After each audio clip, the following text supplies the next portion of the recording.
sure we all have this one betray friend. You know who I'm talking about. The one who says, "Bro, I didn't study properly, just help me if you know." And here's a twist. When you go inside the exam hall, this guy turns into a printing machine writing page after page. And you're like shocked. And it irritates me when he tells that word additional a several number of times. And me sitting in that one corner praying God, my one page of sheet should look full. And when you come out of the exam hall and ask him what he did, he acts as if you're in an online class. Really. He tells he was not able to hear me. Thank God, he didn't tell there was a network issue. And can I tell you all a secret? I am that betray friend. And indeed, I was even betrayed by one of my betray friend once. But after figuring out this method, I turned into a betray friend. Do you want to turn into a betray friend? Follow me. A very warm greetings to one and all. This is Adhav, a 14-year-old. I'm neither a topper nor a genius. I'm just a normal child who figured out a smarter way to succeed. And let me ask you all a simple question. How many of you have read the whole syllabus the day before exam and vomited it on the paper? Raise your hands. It's almost every one of us, right? We have done it at least once in our lifetime. And studies have shown that cramming fills up your short-term memory, leaving no space for retention. Means that you remember now. If I read this year, Rowlatt Act was passed on 1999. I read it twice. I remember now. I'll write it on the exam. But you think that you'll write? Never. You won't remember it on the exam hall. Similarly, it also happened to me once. Let me tell it to you later. And now, coming on to cramming versus understanding. What does cramming mean? What does understanding mean? You know, there are two types of people who cram. Number one is the people who just learn the content, just know what it is, and just cram it on the day before exam. This is type 1. And type 2 people, they're insane. They don't know anything at all. Just cram whatever is there in the book, come and write it. And you know what? Type 2 people tend to get only 49 to 51% as an average. Whereas those, the type 1, get about 60 to 70%. Whereas the legends who do revision tend to get 80 to 85% in an average. So here is the main part. What is cramming and what is understanding? As I told, I've seen one of my friend telling, what is Dandi March? I asked him, and he was like telling the exact content from the book without even changing a conjunction. And I was like, there's no reaction. And another day I was working out one of my maths NCERT problems and I stuck in one part. I got the answer to be 0, whereas the answer shouldn't be 0. And I got stuck in that point, and the person sitting next to me asked me, "Hey bro, can you tell the sum number and page number?" I was like, why do you care? But I told him the sum number and page number. He was telling some random answer. And I was like, this guy's just kidding. But the friend who's sitting in front of me told, he's telling the exact answer. He checked the answer key. And I was like, are you even a human? You know, these people should be called a photocopy machine, as they copy paste everything as it is.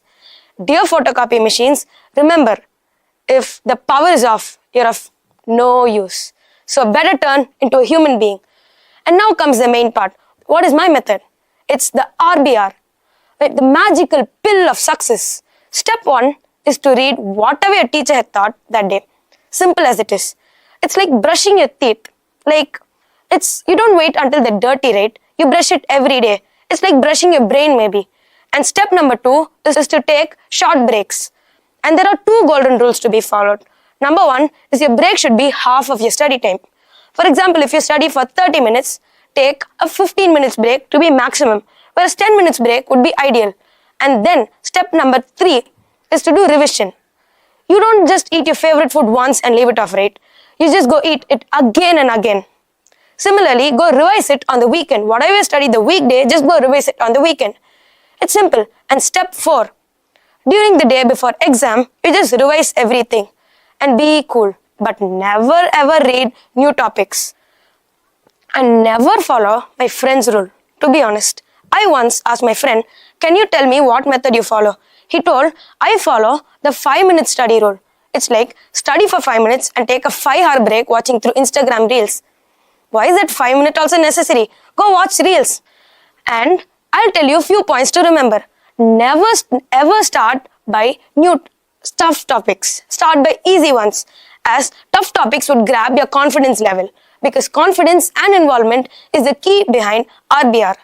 And I usually feel maths to be very easy because this is the only subject where I could buy 200 chocolates, give 100 to my friend. Just kidding. But the real part is that maths is literally easy. And I'll tell you, never ever read maths, work out maths. And you might think that, where did this guy steal this thing from?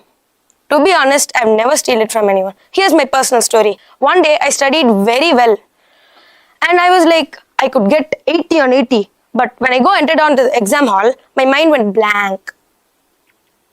And then I asked my brain, hey, tell me, what did Anne Gregory tell to W.B. Yeats? It was like, if the world was ending, I wanna be next to you. Probably the song I heard the day before during Reels.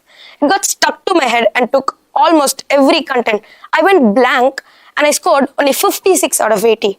When I came out of the exam hall, depression was dancing Bharatanatyam in my face. And when I told this to my mother, she was like having a slipper in her hand, the slipper broke into 2 pieces. From that day on, she had a belt in her hand, made me study whatever portion my teacher had taught that day. She was like, if you study this only, I'll let you sleep. Even if it's 12 o'clock, I don't care. And not only that, I should tell whatever I studied to her.